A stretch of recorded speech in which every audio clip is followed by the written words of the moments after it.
जब दर्द को आवाज़ देते हैं तो शायरी जन्म लेती है, और जब शायरी समाज का आईना बन जाए तो वह इतिहास का दस्तावेज बन जाती है। देश बदल रहा है, समाज बदल रहा है, राजनीति बदल रही है, लेकिन क्या इन बदलावों का असर आज मुस्लिम समाज पर भी पड़ रहा है?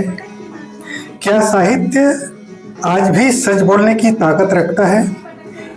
इन्हीं सवालों पर आज हम बात करेंगे वरिष्ठ शायर अब्दुल सलाम कौसर साहब से, जिनकी गज़लें सिर्फ मोहब्बत नहीं बल्कि समाज की हकीकत को बयां करती है। अभिवादन स्वीकार करिए दरवेश आनंद का। लोक असर में आपका स्वागत है। आज हमारे साथ हैं छत्तीसगढ़ के वरिष्ठ शायर कौसर साहब जी। तो कौसर साहब, आपका हमारे चैनल लोक असर में हार्दिक स्वागत है। बहुत बहुत स्वागत है। हम चाहेंगे साहब आपका एक छोटा सा परिचय, ये सबसे पहले अपने बचपन, शिक्षा और शायरी के सफर के बारे में बताइए।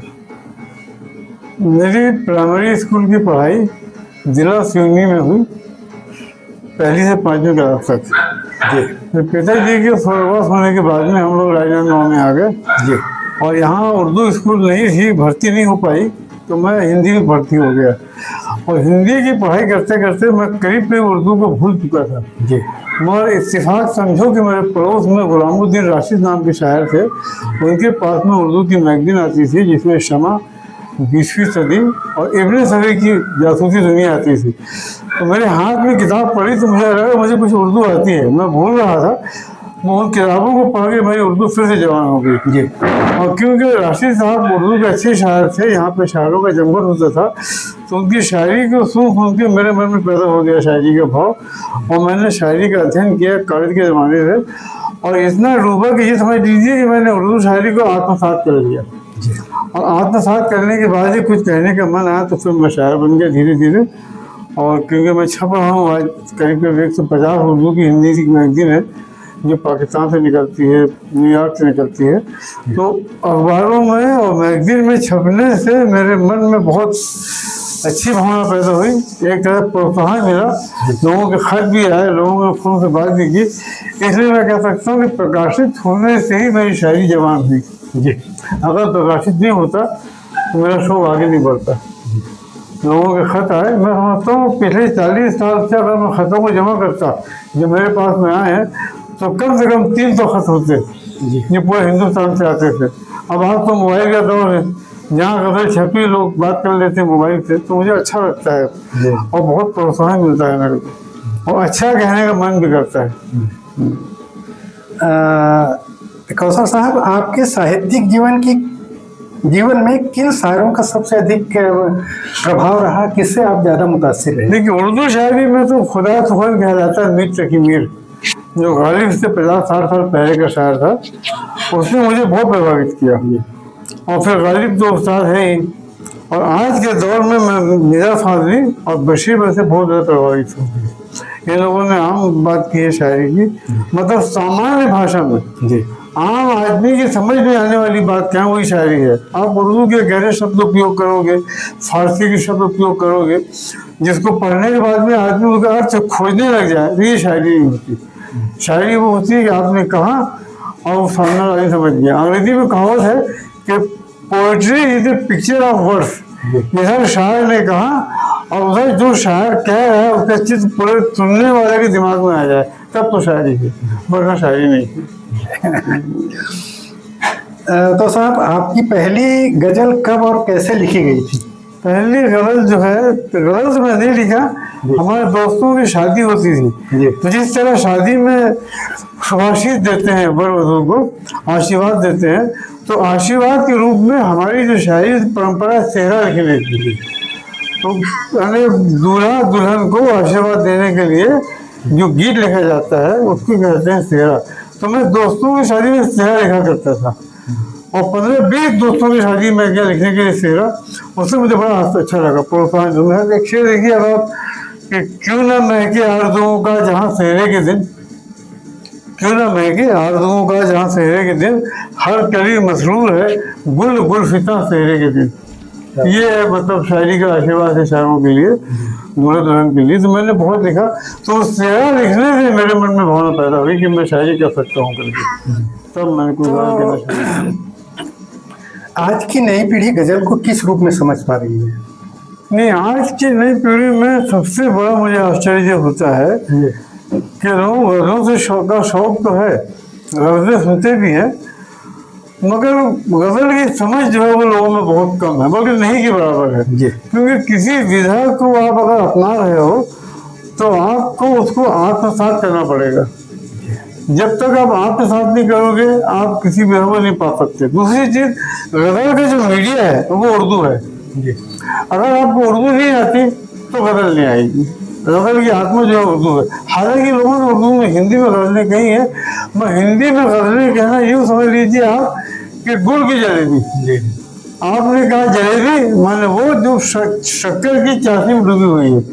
अगर आप हिंदी में गज़ल कह रहे हो तो वो गुड़ की जलेबी हो जाएगी। और आपको लिखना पड़ेगा हिंदी गज़ल, क्योंकि हिंदी गज़ल जो है सही मानो में जो गज़ल की जो विधा है, जो उसका मीटर है, जो उसकी आत्मा है, उसको स्पर्श नहीं करती और कर ही नहीं सकती। ये समझने की बात है।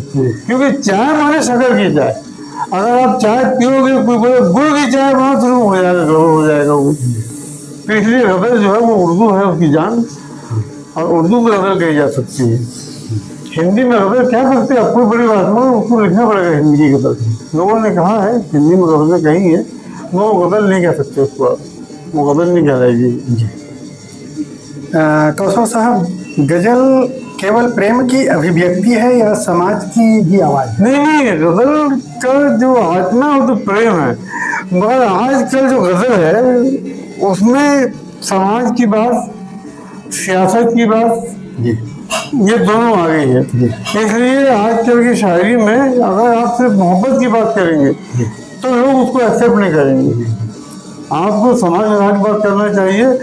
इनकी सारी चीज़ हम कहते हैं नैतिकता, नम्रता, भाईचारा और टूटते हुए रिश्ते जो है, बिखरते हुए जो है, उनको संभालने की बात करना चाहिए शायरी में। आप देखिए इतने फिल्मी गाने हैं, उसमें प्यार मोहब्बत तो है, उसमें समाज की बात भी है, इनकी शायरी की बात भी है। इसलिए आज फिल्मी गाने मशहूर है, क्योंकि उसकी मोहब्बत नहीं है उनमें। बस शायरी ने कहा है ना, किसी दर्द मिल सके तो उधार, किसी के वास्ते हो तेरे दिल में प्यार जीना उसी का नाम, ये शायरी है।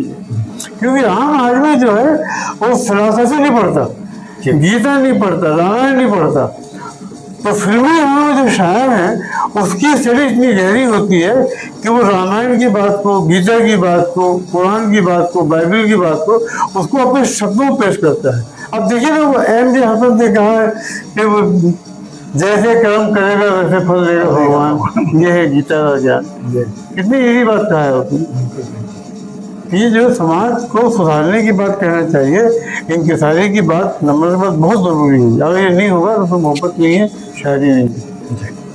अब एक अच्छी गजल की पहचान क्या होती है? अच्छी गजल की पहचान जो उसका मीटर है और शब्दों का बहाव है, यानी शब्दों की तरतीब जिसको हम कहते हैं, रख रखाव। यानी देखिए एक शेर है, किसी ने कहा है अनीस ने, उर्दू शायरी में एक लफ्ज़ है ओस। ओस माने पानी की वो बूंद जो घास में रहती है।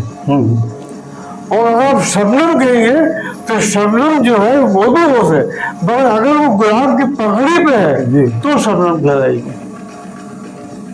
और उसने कहा अली देवी ने कि वो शबनम में भर दिए थे कटोरे गुलाब के, शबनम में भर दिए थे कटोरे गुलाब के। अब देखिए यहाँ गुलाब का शब्द है, मतलब शबनम है। और एक जगह और कह रहे हैं वो कि खा खा के ओस और भी सब्जा हरा हुआ, हरी घास जो है वो ओस को पी पी के और सुंदर हो गई। यहाँ उसने शबनम नहीं कहा है। तो शब्दों के आपकी भावनाओं के अनुरूप आपके शब्द का चयन होना चाहिए। जहाँ पे शबनम हो शबनम को हो, जब ओस से वहाँ तो ओस को। ये तो मैं एक शेर कहा था, सुनिए आप कि वो सुबह दम जो कभी लान पर टहलता है,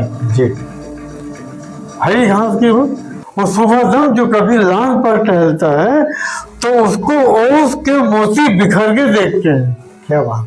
अब अगर मैं यहाँ कहता कि शबनम बिखर के देखनी है तो वो शिव बिगड़ जाता, जमता ही नहीं। जमते ही नहीं उस बात को। सही, हाँ, ये बात नहीं थी वो। तो साहब ये गजल की मापनी क्या होती है, क्या है मापनी? मापने से ये है साहब कि वो सब मीटर जो है गजल का, जी आप अगर कोई पंक्ति कह रहे हैं गजल की, अगर आपके कहने में कहीं अटका हो रहा है, वो कहने में बहाव नहीं हो रहा, तो फिर गजल नहीं हो। जी जी आपके मिसरे जो ऐसे हो जाइए, जैसे किसी ने कहा था, कितनी इजी बात कहा किसी शायर ने कि वो आए भी और गए भी नजर में अब तक समा रहे हैं। आप बहुत देखिए आप, जी वो आए भी और गए भी नजर में अब तक समा रहे हैं, ये चल रहे हैं, वो फिर रहे हैं, ये आ रहे हैं, वो जा रहे हैं। क्या बात। ये देखिए ये बहाव है, सीधी सी बात हुई। अगर फ्लो नहीं है आपके शायरी में तो ये कब आएगा, जब तक आप पढ़ेंगे नहीं। शायरी जो है लगता तो है बहुत ईजी है, हमने शेर सुन लिया बहुत बढ़िया लगा, मगर उसको कहने के लिए शायर का गहरा अध्ययन काम करता है। यानी आप 1000 पंक्ति पढ़ोगे, सैकड़ों अफसाने पढ़ोगे, कहानियां पढ़ोगे, तब आप एक शेर कह सकते हो। लोग कहते हैं कि स्टडी करो, मतलब अध्ययन का मतलब ये होता है आप जो उपन्यास पढ़ते हो या कहानी पढ़ते हो, तो आप समाज के हर घर के कमरे में घुस जाते हो। बिल्कुल कि उस घर के लोगों की भावना कैसी है, वहाँ भाभी का कैसे बात हो रही है देवर से, जेठ कैसा कह रहा है, घर में खाना कैसे पक रहा है, चूल्हा जल रहा है नहीं जल रहा है, ये सब आप कहानी से मालूम पड़ेगा, आपको उपन्यास से मालूम पड़ेगा। और उपन्यास से मालूम पड़ने के बाद उसको आप महसूस करोगे अपने दिल में, तब आप शेर कह सकते हो। और आपने महसूस नहीं किया तो आप शेर नहीं कह सकते। मैं गाँव में रहा हूँ साहब, मैं देखा हूँ 1972 की बात है, जब पटेल था उसके यहाँ की गाय मर गई थी साहब, बैल मर गया था बीमारी से, वो लोग 2 रोज तक खाना नहीं खाया साहब, उनके खाना नहीं खाए थे, मैं भी उदास हो गया। अरे इतना दर्द देखिए, अब आप इसको कौन महसूस करेगा जब तक आप देखोगे नहीं, महसूस नहीं करोगे। कांटे चुभ रहा है उसको महसूस करना चाहिए, आप उस चुभने को महसूस नहीं करोगे तो आप क्या समझोगे आप? सही। इसलिए रईस लोग जो होते हैं उनमें मर्म नहीं रहता, मानवता नहीं रहती, जानते नहीं दर्द क्या होता है, सही भाव क्या है, जिया ही नहीं। जानते ना तो वो जब तक आप महसूस नहीं करोगे। क्या गजल के प्रकार भी हैं? नहीं, कोई प्रकार नहीं गजल का, गजल से गजल है जी। मैं बहुत बार लोगों से सुनता हूँ कि रूहानी गजल भी होती है, तो वो क्या है? देखिए गजल के रूप में एक मोहब्बत जो है, मोहब्बत के 2 रूप होते हैं साहब, एक ही हकीकी, एक ही मजाजी। मजाजी मतलब ये होता है कि खुदा की बनाई हुई चीज से मोहब्बत करके आप खुदा तक पहुंचो, जी ये है मजाजी। और हकीकी में डायरेक्ट गॉड से प्रेम करना, तो डायरेक्ट भगवान से प्रेम करना क्या संभव की बात है, उसका रूप देखेंगे हमने क्या है। तो जो लोग गॉड तक पहुंच चुके हैं, जो वली अल्लाह हैं, जो संत हैं, जो ऋषि हैं, उनके करीब आप जाओगे तो आप महसूस करोगे क्या गॉड क्या होता है। तो हकीकी जो है बहुत मुश्किल है, मजाजी जो है वो जरूरी है। अगर गरीब आदमी की आपने सेवा की, उसकी खिदमत की, उसकी भूख को मिटा दिया, तो उसके जो दिल से दुआ निकलेगी वो आपको सुपरमैन तक ले जाके आ जाएगी। एक जो सुकून मिलेगा आपको, जो भाव मिलेगा वो आपको ले जाएगा। सोशल मीडिया के दौर में गजल का स्वरूप कितना बदला है? नहीं, स्वरूप बदला तो नहीं है, तो कहने का अंदाज बदल गया है। सोशल मीडिया में क्या है कि वो गजल जो है, वो लोग कह रहे हैं कि आप आम आदमी की बात कहो, तो गजल में तो पहले जो क्लिष्टता थी, जो उर्दू के सख्त अल्फाज थे, फारसी के अल्फाज थे, अरबी के, वो जो है कम हो गए हैं। और इसमें सबसे बड़ा कमाल बशीर बदर का है। बशीर बदर कहा सकते हैं आप, जो ऐसी खास शख्सियत थी, तारीख ऐतिहासिक शख्सियत थी, उसने शायरी को बहुत ईजी किया, बहुत सामान्य किया। उसके बाद में एक शायरा है पाकिस्तान की, क्या परवीन शाकिर, उसने जो शायरी की बात की है वो बहुत अच्छी बात की होती है, बहुत अच्छी बात किया लोगों ने। तो क्या आपको लगता है कि साहित्य समाज को बदलने की शक्ति रखता है? बिल्कुल रखता है साहब, उसमें फर्क पैदा होता। अगर शायरी जो है या कविता जो है, आपका लेखन जो है वो आपके समाज को प्रभावित नहीं कर रहा है, तो फिर शायरी नहीं है भाई आप खाना खा रहे हो और आपकी भूख मिट रही, तब तो हो जाना वो। और भूख नहीं मिटी, आधा पेट खा लिया आपने, 1 रोटी खाते, भूख कहाँ मिटेगी आपको? तो एक टाइम पास के लिए भले शेयर कह लो, वो अलग जो आपको आत्मिक सुख देता है, आपकी मानसिकता को जो झकझोर देता है, उसको आप शायरी कह सकते हो। वरना शायरी नहीं है। तो कौसर साहब, आपकी कोई ऐसी गजल जो आज भी लोगों को सबसे ज्यादा प्रभावित करती है? हाँ, बहुत ही गजलें हैं मेरी, तो मैं बताता हूँ आपको। अगर तो शेर सुनी थी आप? बिल्कुल बिल्कुल। आस्तीनों में अगर सांप न पाले होते, जी, आस्तीनों में अगर सांप न पाले होते, अपनी किस्मत में उजाले ही उजाले होते। क्या बात है। अब एक साहब ने कहा, साहब कि ये आस्तीनों में सांप ही क्यों पाला आपने? तो भैया ऐसा है कि उसे बाद में मालूम पड़ता है। आप दोस्तों साथ में रहे हो 15 साल 20 साल तक, अचानक आपको मालूम पड़ता है कि आदमी गलत था, तो तकलीफ होती है आपको। और महलों वाला क्या है? हाँ, वो देखिए अब इधर रौनक मज़ारों पर, जी, उधर महलों में सन्नाटा। इधर रौनक मज़ारों पर, उधर महलों में सन्नाटा। शहंशाहों की हालत पर फकीरी मुस्कुराती है। देखिए, फकीर लोग जो होते हैं, जो खुदा के करीब पहुंच जाते हैं, जो लोग साधना करते हैं, वो अपने आप में इतने विनम्र होते हैं कि उनके मरने के बाद में उनकी समाधि पे भीड़ लगती है, जलसे होते हैं, जुलूस होता है। मगर जो बादशाह लोग रहते हैं, आप देखिए जाके उनके महलों पर खंडर हैं, उल्लू बोल रहे हैं, क्योंकि उनके मन में इबादत थी ही नहीं, मोहब्बत थी ही नहीं। उसको मैंने प्रूफ किया है।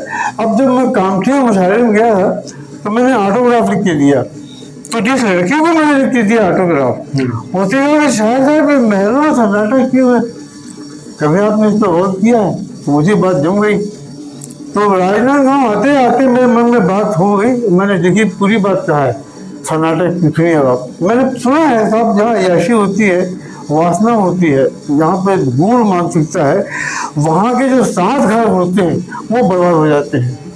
वासना इतनी बुरी चीज़ है। तो मैंने कहा देखिए, अब आप देखिए, आज राजा लोग कोई पूछने वाला नहीं है उनके यहाँ का। और शायद देखिए, आप लाइफ लॉन्ग इंधन गालिब देखिए, आप 200 साल हो गया, मीर यकीन में 300 साल हो गए।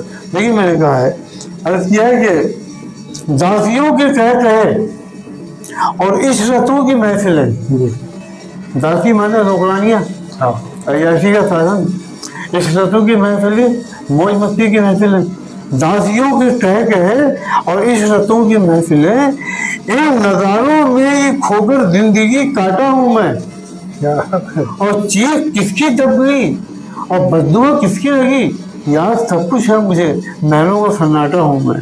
क्या बात है, बढ़िया है। तो महलों में सन्नाटा जो है, खंडर देखिए आप देखिए ना ताजमहल, कितनी भीड़ रहती है वहाँ पर, क्योंकि प्रतीक है मोहब्बत लोगों। जी, आप देखिए, बस हमारी आई है, अकबर की है, सिराजुद्दौला की है, बहादुर शाह जफर की है, वहाँ कोई नहीं आता वहाँ पर, क्योंकि वहाँ मोहब्बत थी ही नहीं ना। और तो ऐश परस्ती थी, शोषण था, मौज मस्ती थी, वहाँ पर पूछे लोग। तो कौसर साहब, एक महलों में नचा देती है, एक और आपका एक कोई शेर था, घुंघरू क्या ऐसा, मुझे याद नहीं आ रहा है वो। याद नहीं यार, दिमाग से मेरा भी उतर गया वो शेर। मुझे याद था लेकिन मैं भूल गया आते आते। चलिए ठीक है, याद आएगा तो उसको करेंगे। कौसर साहब, आप शायरी की बातों के साथ हम देश और समाज की भी बात करने जा रहे हैं। तो एक शायर की नज़र से आज का भारत आपको कैसा दिखाई देता है? आज का भारत तो ठीक नहीं है साहब जी, वैमनस्यता जो है इतनी ज़्यादा फैल गई है जी, कि मुझको तो बड़ा आश्चर्य होता है। देखिए, हम तो आज 70 साल के हो गए हैं, हमको तकलीफ ये होती है कि हम तो कुछ दिन के मेहमान हैं, मगर हमारी आने वाली जो पीढ़ी है उनका क्या हाल होगा, ये सोचना पड़ेगा। सियासत जो है साहब, उसमें जब तक आपकी आम आदमी तक आप नहीं पहुँचोगे तो राजनीति नहीं साहब। आपने बोला कि आम आदमी हो तो पूंजीपति की बात है, जी, पैसे की बात है, उसमें डॉलर देखिए, अब आप 100 रुपये हो गया डॉलर, देखिए अब कहाँ 56 रुपये, कहाँ 100 रुपये, कहाँ चले गया भारत बचे। वो किसी शायर ने कहा है ना, जिस सब तो नजर जाती है शोले हैं धुआं है, जिस सब पर नजर जाती है शोले हैं धुआं है, मैं ढूंढ रहा हूँ कि मेरा मुल्क कहाँ है। कहाँ है देखिए ना भारत, आपको बिल्कुल कहीं नहीं है भाई। बिल्कुल ऐसे ऋषि मुनियों का देश बताइए, गीता का देश बताइए, रामायण का देश जहाँ कृष्ण गीता की पाठ दिया है, बताइए आप वहाँ देखिए ये हाल है। तो कितना दुख होता है भाई। जैसे सजाया था सोल समाज, सारे जहाँ से अच्छा हिंदुस्तान हमारा, आज भारत की संस्कृति इतनी शानदार है, दुनिया में लोग नाम लेते हैं। मेरे दोस्त अभी गए थे, क्या कहते हैं, न्यूयॉर्क गए थे, वो उनकी बेटी नौकरी पे है, वो वहाँ 3 महीने रहे मजबूरी में, वो पागल हो गए थे वहाँ पर। कोई मिलने वाला नहीं है वहाँ पर, कोई बात करने वाला ही नहीं है वहाँ पर, वो अकेले रहे वहाँ पर, मजबूरी थी उनकी रहना, वो तो फोन बात होती थी। यहाँ जो मिलना जुलना है, आपस में बातचीत से हाय हेलो है, बाहर में बिल्कुल नहीं। लोग बात करते हैं, बीमार होता है लोग जाते हैं पूछने की तबीयत कैसी करके आती, किसी की मौत होती है, अनजान आदमी था, फलों की भीड़ लग जाती है, क्या हो गया, वहाँ बाहर में ऐसा नहीं। तो ये सभ्यता भाई यहाँ ऋषि मुनियों का प्रसाद है, उनकी तपस्या है यहाँ भाई। अगर से मुनि है, फिर अपनी हड्डी दान दे दिया, सोचिए बाप, पहाड़ के लिए, कितनी बड़ी बात है। सही। कौशल साहब, क्या आज समाज में संवाद कम और टकराव अधिक दिखाई देता है? नहीं, संवाद तो है ही नहीं, टकराव है। अच्छा, टकराव भी है तो उसमें संवाद है। लोग बात करते हैं तो टकराव की बात करते हैं भाई, बात करते हैं, मोहब्बत की बात नहीं करते। वो तो गया हो तो भाई और देख। हाँ मैं बता रहा हूँ। अब आज के जो नेता हैं, जो हमारे जो रहनुमा हैं, जब तक वो सही नहीं होंगे ना, बात नहीं बनेगी साहब। बहुत बहुत बुरी बात है। वो तो उसने कहा है, बशीर भट्ट ने कहा है कि ये वजारत है, ये सियासत है, ये तो 4 दिन की है चांदनी। ये राजनीति का मौज मस्ती जो है, ये सियासत है, ये वजारत है, ये तो 4 दिन की है चांदनी। मुझे उस फकीर की शान दे कि जमाना जिसकी मिसाल दे। क्या बात। आज हम बात करते हैं अमीर खुसरो की, आज हम बात करते हैं प्रेमचंद की। अच्छा, हमारे बच्चों को तो पढ़ने में शौक रह ही नहीं गया, वो मोबाइल ने और टीवी ने बर्बाद कर दिया। आज हमको बाल भारती कहानी जो है, बाल भारती की खड़क सिंह याद है हमको, लहना सिंह याद है, उसने कहा था, कबीर के दुखे याद है, रहीम के दुखे याद है, दुनिया की कविताएं हमको याद है, बच्चों को याद ही नहीं। सही। वो जानते हैं तो बस मोबाइल ही घूम रहे हो, बस हो गया। मोबाइल ने बहुत बर्बाद किया समाज की, बहुत बड़ा जहर है साथ में। आपकी नज़र में देश की सबसे बड़ी सामाजिक चुनौती क्या है? सबसे बड़ी चुनौती आज की तारीख में जो अर्थव्यवस्था है साहब, किसी भी देश का जो भविष्य है, उसकी 2 चीज़ बहुत बड़ी, एक तो अर्थव्यवस्था और सामाजिक व्यवस्था, और दोनों बिगड़ चुकी है। आप देखिए अर्थव्यवस्था कहाँ है, बताइए ना बाबू। यहाँ $1 100 रुपया हो गया तो कहाँ है व्यवस्था? सही। और समाज तो है नहीं, है ना। आजकल तो सिर्फ बात करते हैं नफरत की भाई, और किसी को बात नहीं करते लोग। क्या बोलते हो, सोशल वर्क है नहीं, कंस्ट्रक्टिव वर्क है नहीं, किसी के दुख दर्द में शामिल हो जाता था, है ही नहीं। आदमी बस अपने आप पर बिल्कुल क्या करना, क्यों जाना, क्या हो गया, ये हाल भाई बताइए बाबू। इसको ठीक करना बहुत जरूरी है भाई, और ये सबसे बड़ा काम शायरों का है, लेखकों का है। तो कौशल साहब, क्या साहित्य और शायरी समाज में बढ़ती कटुता को कम कर सकती है? नहीं, दोनों भाई कम कर सकती है, कम करने की कोशिश कर रहे हैं लोग लिख रहे हैं। आप देखिए, इसमें अखबार करते हैं, उनमें एक से एक आर्टिकल आते हैं, एक से एक आर्टिकल आते हुए लोग पढ़े तो सही। संपादकीय इतनी अच्छी संपादकीय आ रहा है कि पढ़ने के लिए संपादकीय में लोग पढ़ते नहीं है, समझते नहीं, मोबाइल बर्बाद कर दिया टीवी मोबाइल ने। अखबारों की बिक्री कम हो गई है साहब, कब 25 लाख था बताइए, 15 लाख में आ गया, 10 लाख में आ गया, सोचिए अखबार वो पढ़ते नहीं है, ये हालत है। उपन्यास नहीं पढ़ते, कहानियां नहीं पढ़ते। पहले किसी बात करोगे आप, जुम्मन और अरबी चौधरी, तो वो नहीं जानते हो? नहीं। हम जानते हैं, वो नहीं जानते वो लोग। तो आज के युवाओं को सबसे अधिक किस बात पे चिंता करनी चाहिए? चिंता करना चाहिए कि जो नैतिक स्तर जो है वो गिर रहा है साहब। जैसे हम वैल्यूज ऑफ लाइफ जिसे हम कहते हैं, जीवन मूल्य जो है साहब वो 8 हैं, 4 उच्च हैं और 4 निम्न हैं। उच्च जो है धर्म अर्थ काम मोक्ष, ये उच्च है, और आहार निद्रा भय मैथुन, ये जो निम्न वर्ग है।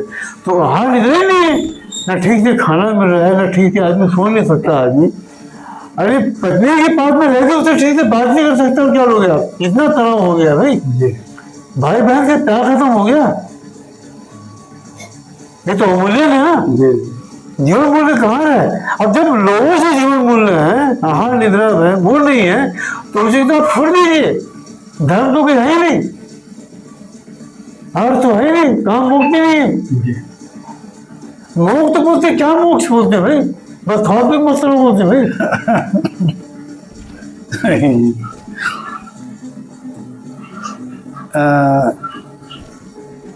कुछ मुस्लिम समाज की वर्तमान परिस्थितियों की मुस्लिम समाज तो साहब बहुत बिखरा हुआ है। बात करेंगे।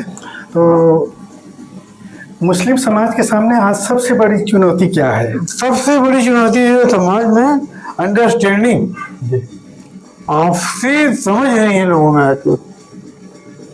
और दूसरी चीज है कि उनमें एकता बिल्कुल नहीं है, पूरा समाज बिखरा हुआ है आज।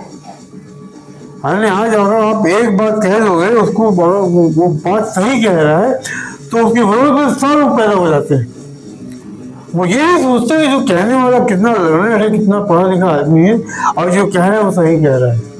मगर नहीं साहब, अच्छा काम करोगे आप तो लोग टाँग खींचने वाले रहते हैं ना। मैंने अगर उठाया अपनी बात कि सुना है जब से उजाले मेरी तलाश में है, सुना है जब से उजाले मेरी तलाश में है, चिराग फूंकने वाले मेरी तलाश में है। क्लास में अच्छा काम करोगे साहब तो टाँग खींचने में पैदा हो जाते हैं। अच्छा, फिर उनमें आपस में जेलसी पैदा हो जाती है।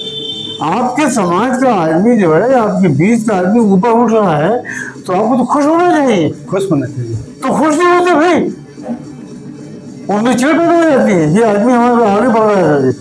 जब गलत है तो होने ही कुछ। मैं जब गया था बुरहानपुर में, तो वहाँ पे साहब क्या कहते, एक लड़की थी, वो निमाड़ जो साहित्य है उसमें उसने PhD किया था। अच्छा।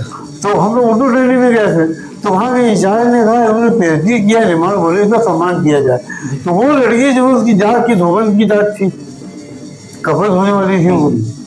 अब साहब जब उसने पढ़ाई कर ली तो उसका नाम हो गया, PhD करना बड़ी बात नहीं, धोबन की जात में PhD करना। तो उसको बुलाए, हम लोगों ने सम्मानित किया। तो हमारे साहब ने कहा सलाम साहब के घर जाने हुए रखने, तो टांगे में के साथ घर छोड़ करके आप आ जाओ। तो मैं छोड़ने के लिए गया, जब वो उतर गई और लौट के आए तो टांगे वाले बहुत टांट लगे। मैं कहा तन मारते हुए, ये कल की लौंडिया लिखी था, बस धुआं इतना सम्मान बढ़ गया।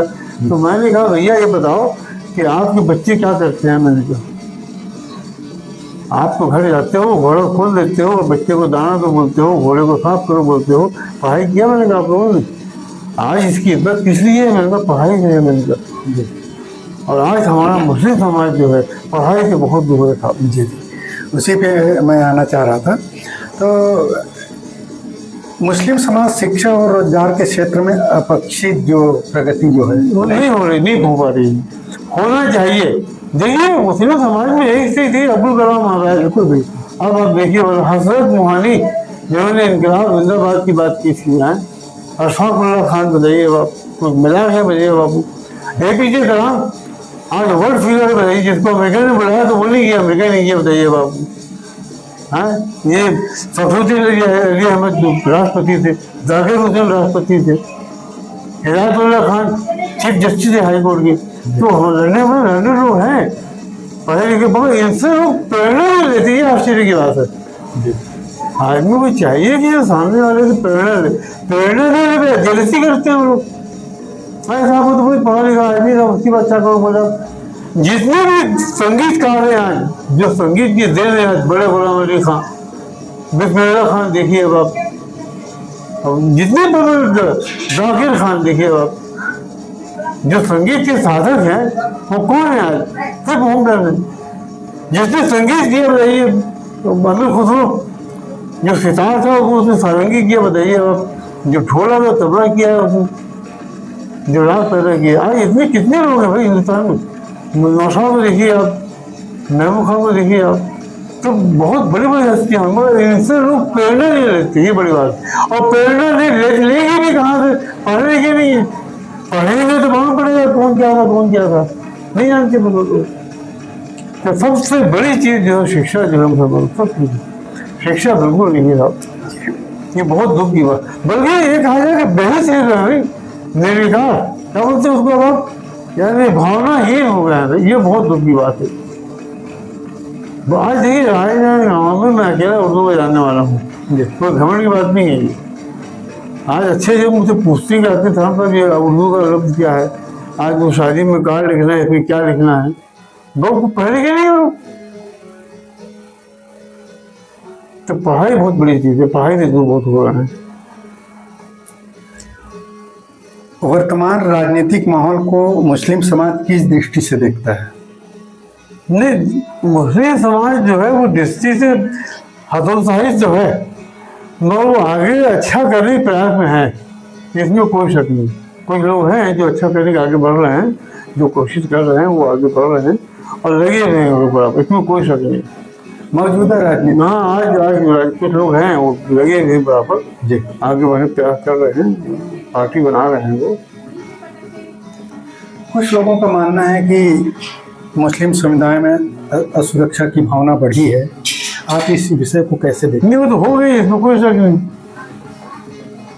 बहुत ज्यादा। यानी ये सियासत पता नहीं क्या है, ये लोग चाहते हैं मुस्लिम समाज जो है डर के जिंदा रहे हिंदुस्तान में, ये इनकी राजनीति है। ये बहुत बड़ी बात है, हालांकि ये हमेशा नहीं रहने वाली है। अच्छे अच्छे लोग नहीं रहे साहब, तो ये लोग कहाँ रहेंगे? अभी जो हालत पैदा हो गया वो ठीक नहीं, मगर हमेशा नहीं रहने वाली है स्थिति। भाई बर्लिन की दीवार गिर गई, बताइए ना, कितनी बड़ी बात है ये। और लोग गले मिल के रोए हैं भाई, दीवार गिरने के बाद में इतने खुश हो गए थे। भाई मोहम्मद रफी की डेथ हुई थी, पूरा बम्बई रो रहा था, यानी किसी की जनाजे में इतनी भीड़ देखने में नहीं आई। मतलब अगर वो लोग जाते हिंदू है तो मुसलमान हम क्या करेंगे? तो भाई ये जो सज्जाद हुसैन जैसा माना संगीत डायरेक्टर, उसने लता मंगेशकर को सिखाया गीत गाना। अगर कोई सोचता कि तो हिंदू है तो क्या वो आगे बढ़ता है क्या?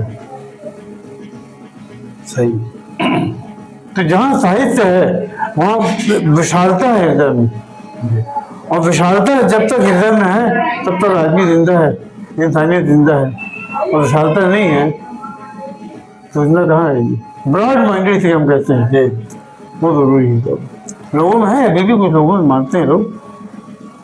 तो कौसर साहब, सरकार की कौन कौन सी नीतियां आपको सकारात्मक लगती हैं और किन क्षेत्रों में सुधार की आवश्यकता महसूस?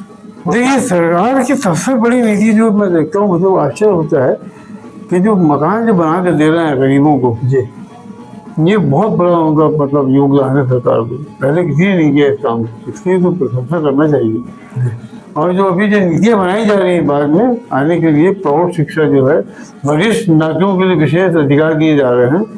और पढ़ाई के लिए मैंने सुना है कि जो प्राइवेट स्कूल्स हैं उनको बंद किया जा रहा है, या उनको जो उनकी राजनीति, उनकी जो नीतियाँ हैं, जो उनकी जो मतलब फॉर्मेलिटीज है उसको कम किया जा रहा है। अच्छी बात है ये नेपाल में बंद कर दिया है वहाँ के लोगों ने कि स्कूल प्राइवेट बंद कर दिए जा करके, ये कितनी अच्छी बात है। बिल्कुल, तो ये होना चाहिए ये, तो शिक्षा जब तक आम आदमी तक शिक्षा नहीं जाएगी तो शिक्षा होनी चाहिए। भाई मेडिकल कॉलेज के लिए एक साल में 5 लाख खर्च होता है, सोचिए अब आप कौन खर्च करेगा? एक लड़का ब्रिलियंट है, पास कर लेता है, वो पास करके चले जाते हैं, पैसा कौन देगा उसको 5 लाख रुपया? तो सीरियस हो गया भाई, पैसे वालों के लिए बस मिलती है। मैं मानता हूँ इस बात को, पेंशन मिलती है, मगर कब तक? सीमित लोगों के लिए।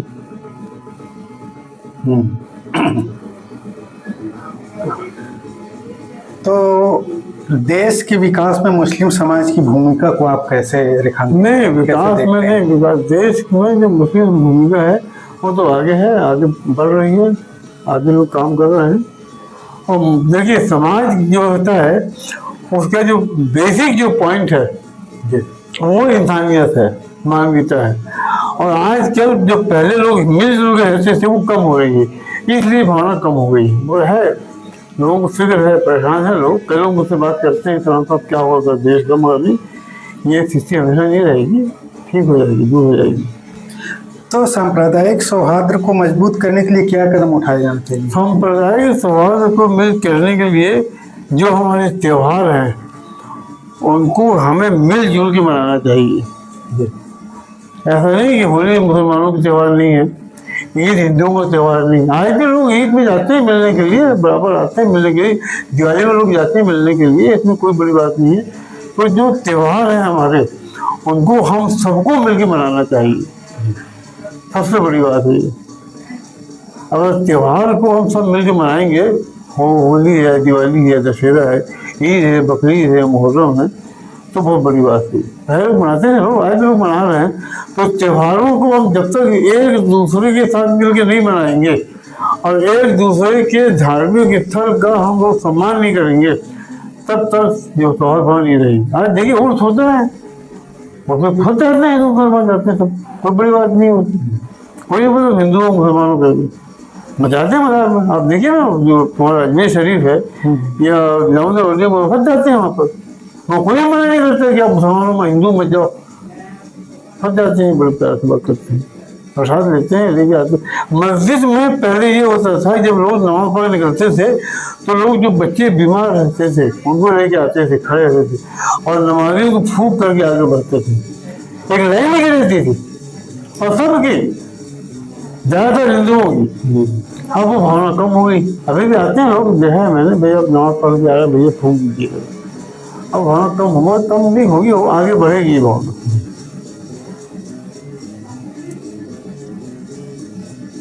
क्या आज लेखक और शायर खुलकर अपनी बात कह पा रहे? नहीं कह पाते हैं, नहीं भाई। सबसे देखिए, लेखक और शायर जो है उसका जो बुनियाद है वो है प्रकाशन।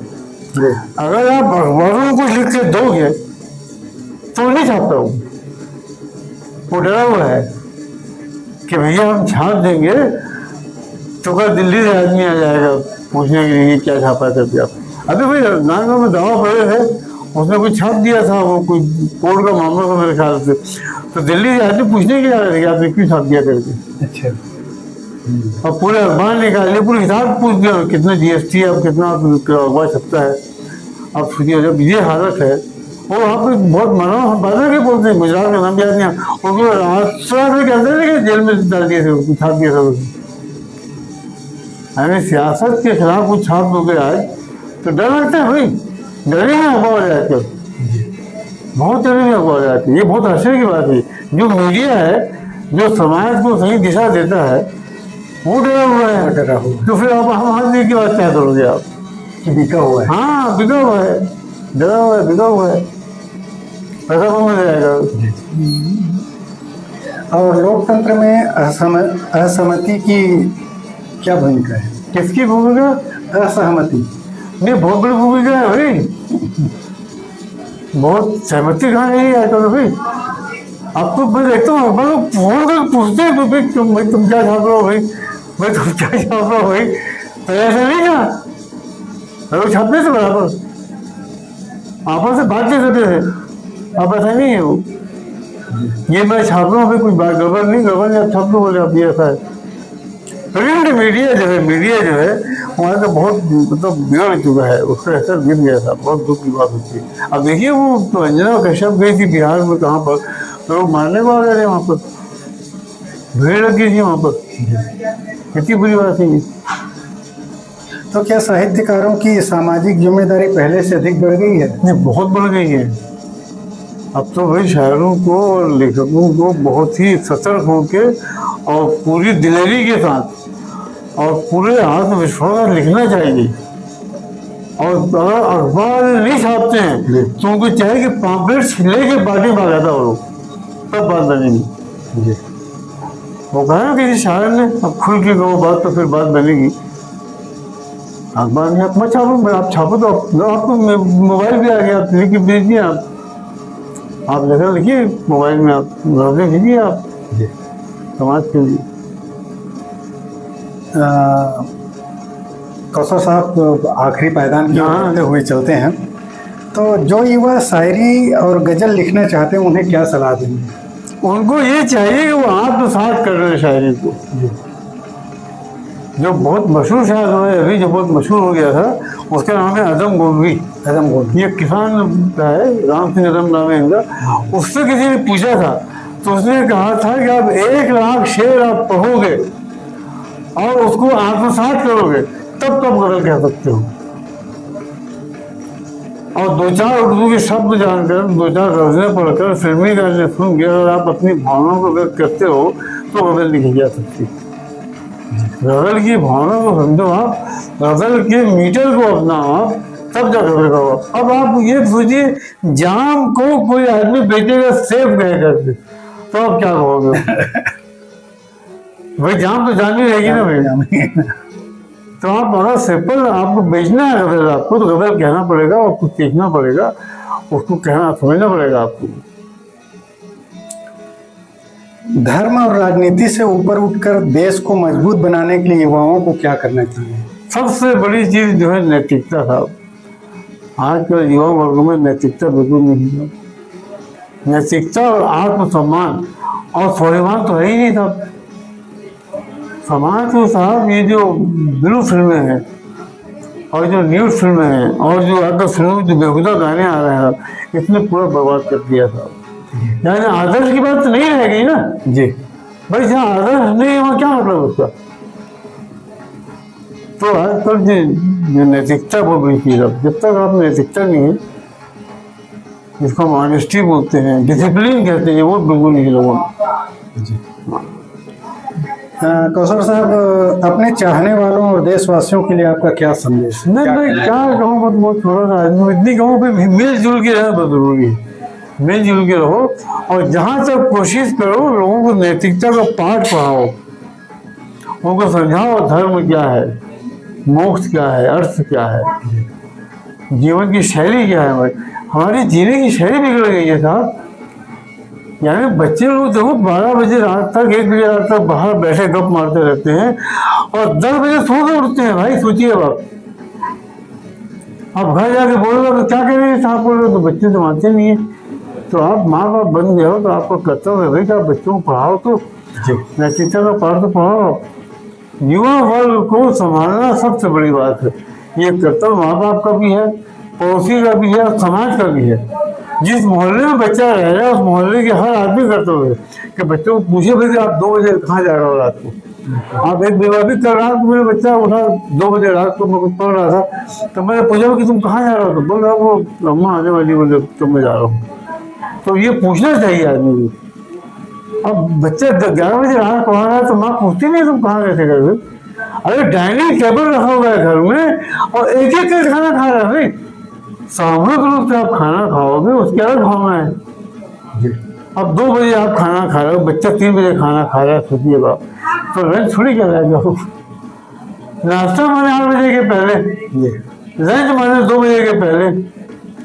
अब तुम 2 बजे कहाँ तुम नाश्ता कर रहे हो, सोचिए बाप। तो ये बहुत बुरी बात है। यानी पूरा आधार बहुत बदल गया है भाई समाज का। भाई इसको बदलना बहुत जरूरी है भाई। तो कौशल साहब, अगर आपको आज के भारत और इंसानियत के नाम 2 शेर सुनाने का अवसर मिले तो आप कौन से शेर सुनाना चाहेंगे?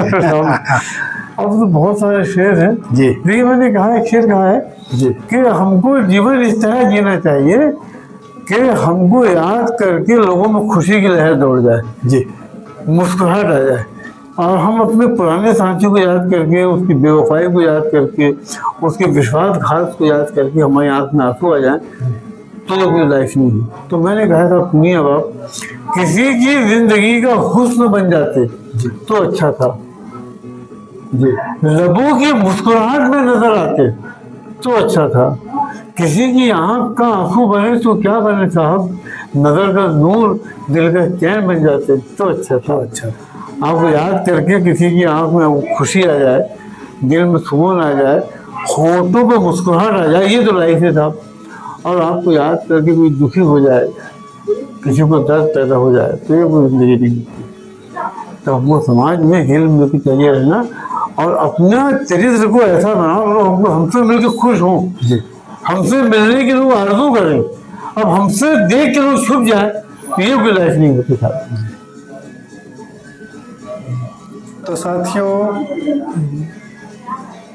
अभी हमारे साथ लोक असर के बेबाक बातचीत में बात कर रहे थे छत्तीसगढ़ के वरिष्ठ शायर अब्दुल सलाम कौसर साहब, जिनसे हमने गजल, समाज, लोकतंत्र, सांप्रदायिक सौहार्द वर्तमान राजनीतिक माहौल और मुस्लिम समाज की चुनौतियों जैसे विषयों पर बात कर रहे थे। दोस्तों, तो यह वार्तालाप आपको कैसे लगी? अपनी राय कमेंट में ज़रूर कहिएगा।